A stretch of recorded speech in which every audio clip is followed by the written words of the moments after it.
It's okay to be spiritual, even if you're not religious, don't have any crystals to put under the moon, and don't have time to meditate. Because that's when life gets fun, becomes fulfilling, and then you discover that it really is okay to be spiritual. This podcast is for entertainment purposes only. Views expressed are those of the hosts and guests' personal experiences. The information provided is not a substitute for professional advice, whether medical, legal, or otherwise.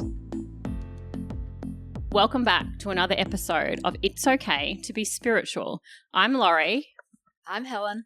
And Helen's shuffling away because we've decided for every episode we will ask the universe what it would like us to talk about and share with you. And so as Helen shuffles, they're a bit sticky today. The cards are very sticky. Here we go. Oh, support for you and also your community of support around you. This is such a great topic. We did write a few notes on the back of the card, but I don't think we're actually going to need them. This is such an important topic. So never do this spiritual journey alone. You never are alone because you've always got your spirit guides and the whole team behind you.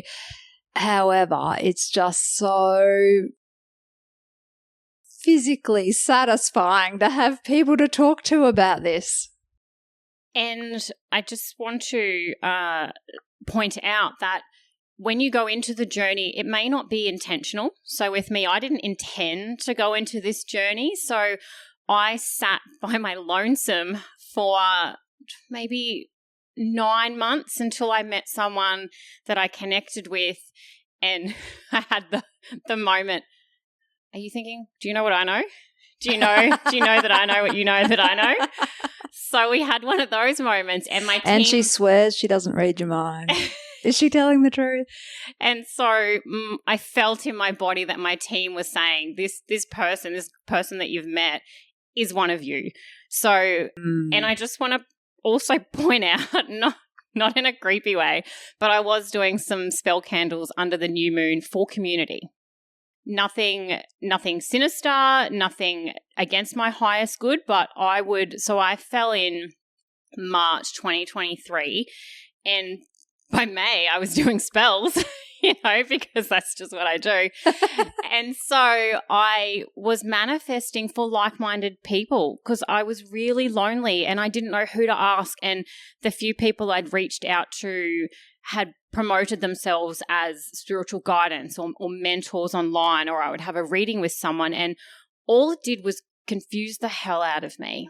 Oops. And they were saying things, when you get lighter, the dark will come for you. Have you seen the shadow people in your room? What?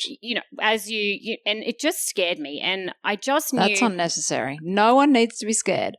Unnecessary, completely unnecessary. So and I haven't. No, I haven't seen the shadow people. Thanks.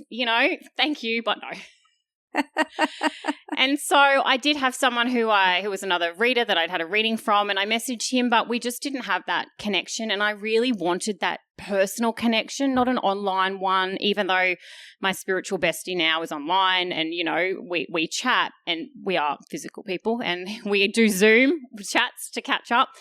But I was manifesting community because I felt lonely, and I just wanted someone to sit beside me and go, you're not crazy. That's what happens, and that's actually really beautiful, and let's share your story and let's laugh at it, and I'll share mine.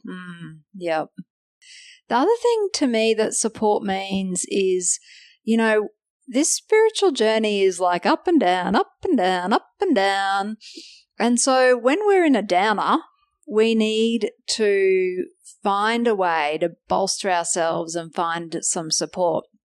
And if that person can't sit beside you right in that moment, then pick up a book, listen to some music. Like, to me, support means every aspect of your life is supported. So I cannot tell you how many times when I've felt challenged, things have been moving or things have been clearing, and I've felt really heavy, the self-doubt has started to creep back in, all those things, then I love to read. So I always pick up a book. For me, it's usually A Course of Love or something maybe from Tina Louise Spalding or from Gina Lake. But something really, really high vibration, and then I can feel the vibration. If I allow myself to absorb the vibration of the book, then that starts to lift my vibration and lift my thinking.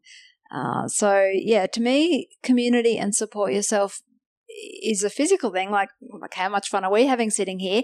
But it's also a thing about what you surround your life with. You know, are there plants in your house? Does light come in? Can you pick up a book when you need to? And so on and so on.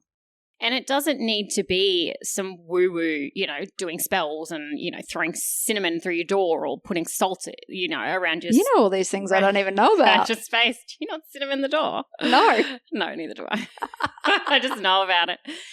But supporting yourself on the journey, or just even if you're not on the journey, but having some type of support for you that is just yours, that you can do when things are getting overwhelming. So for me, it's exercise, whether that's going for a walk in the afternoon, whether you ride horses and you want to take your horse out for half an hour, whether support could be catching up with a like-minded mum friend and taking your kids to the park, or meeting someone at the dog park and just doing that supportive practice that gets you into another headspace, another energy. And I like physical movement because it shifts the energy. Yeah, and it really does. If you're just going through it and you don't want to talk to someone, because sometimes we don't want to delve into the depths of whatever we're processing, and having that for you where you just go into a different space. So for me, it's tennis. I play tennis twice a week, and that's always there. And I always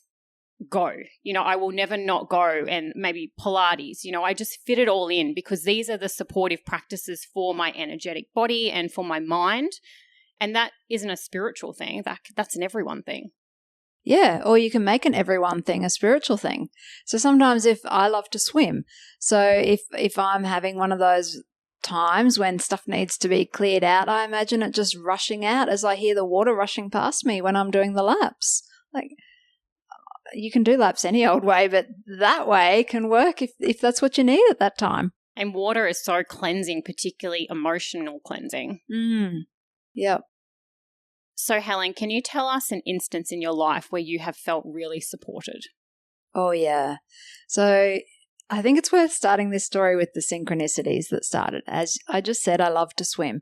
So one day when I was at the pool, the woman who managed that particular pool, she knew that I was into heart math, that I'd done my heart math training, and I talked about the heart. And she said, "Oh, Helen, have you heard about this guy in Brisbane who does heart resonance?" And anyhow, so that led to another conversation, and another woman that I swam with said, "And have you heard about this book called A Course of Love?" And so that synchronicity and those conversations unfolded, and I ended up doing both the heart resonance and A Course of Love. But the Course of Love group was the most incredible support on my journey. There was this wonderful group of people, all about roughly 40 years older than me, who'd all studied A Course of Miracles and were now studying the following text, which is A Course of Love.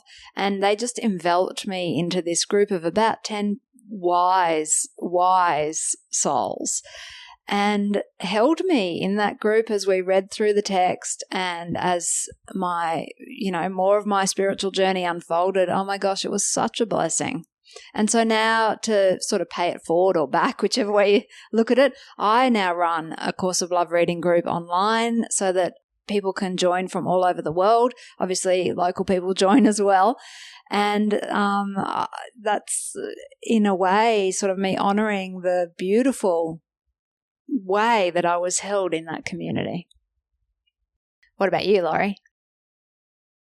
So support for me is still very self-support. I feel being new in the journey and only just starting to connect with like-minded people and putting myself out there in new situations, the support is very from the universe for me. And I feel it doesn't necessarily look like this. Like, this is a beautiful way of support, but until you find that connection, you are supported so much more than what you realize. Yes.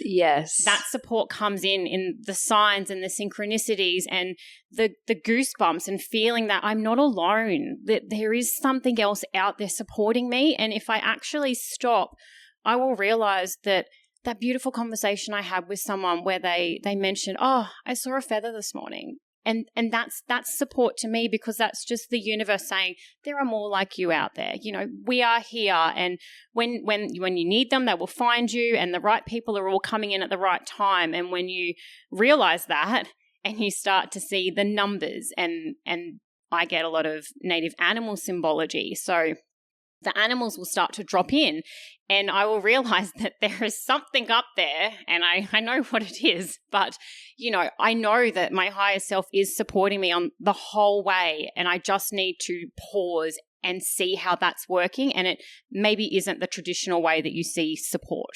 But also we're supported when we don't know we're supported. So one of my girlfriends from all the way back at uni has recently sort of woken up, I guess, through I don't need to tell that story, but she's woken up and she's rung me up and gone, Helen, basically WTF, I probably shouldn't swear on this podcast, what is going on? You know, I've just had a reading and I thought I was getting a reading about, you know, her personal situation, but they've actually told me I'm a Palladian starseed soul, and what does that mean? You know, like, so she, in a way, her spirit guides and, you know, our soul plans and whatnot had me on just sitting on the sidelines, holding her hand as a friend through life, but we hadn't really discussed deep spiritual things until she had this reading, and she's like on the phone, Helen, I think you're the only person I could talk to about this. What does this mean? And as you start to verbalize what you're seeing, you will realize the person that sat beside you in the office will suddenly turn around and say, what did you just say? I have been wondering that. I wondered why that kept popping up. Every time I walk in here, it's 822 and you're here. And you will just start to realize that the support is always there. You just can't see it, or you're just starting to see it. Mm-hmm. Yeah. I think there's a really beautiful line in A Course of Love. I've talked about it in this episode, so it's come to the forefront of my mind that there's an attitude of gratitude between us now, and that's coming from spirit, you know, where we are offering an attitude of gratitude for all the support, and the support in places when we don't realize it, and the support in the surprising ways when we're really feeling down and are maybe a bit disconnected. And then, you know, spirit's offering gratitude for us receiving it, and excite me. They get so excited. And supporting other people, Helen, how would you support someone that needed that extra bit, or that you thought may need support and they weren't reaching out, or they are reaching out? Well, that's my favorite thing to do. So maybe I'd like to answer this question as if I didn't do this work. And, you know, it really comes down to holding space. So I feel like, you know, I've been crafting that art for some time. So what I want to say is, if you haven't been crafting that art for some time, don't worry, you can still do it. Just avoid anything that's judgment, comparison, control. Avoid telling the person what to do. Reassurance, of course. But just do your best to hold space, and the best way to do that, if you haven't been crafting the art for some time, is to just get out of your head. Open your heart and be present for the person. Agree, and understand that you perhaps may be triggered as well. Oh, yeah. And seeing the bigger picture, right? You're not just sitting beside someone. It is a growth opportunity for you. And don't run when it gets hard. You're sitting in that space, holding space for that person to help them grow, but you may be learning things about yourself as well. Oh, yeah. Always stay alert. Observe everything. Just don't attach onto it. Like, just, yeah, be present. I think that wraps it up. I think it does wrap it up. Support can come in many different shapes, sizes, and forms. Look for it all. So until the next episode, hey, Laurie. We'll catch you. But remember to send in your questions. We love a good question. See you next time. Bye.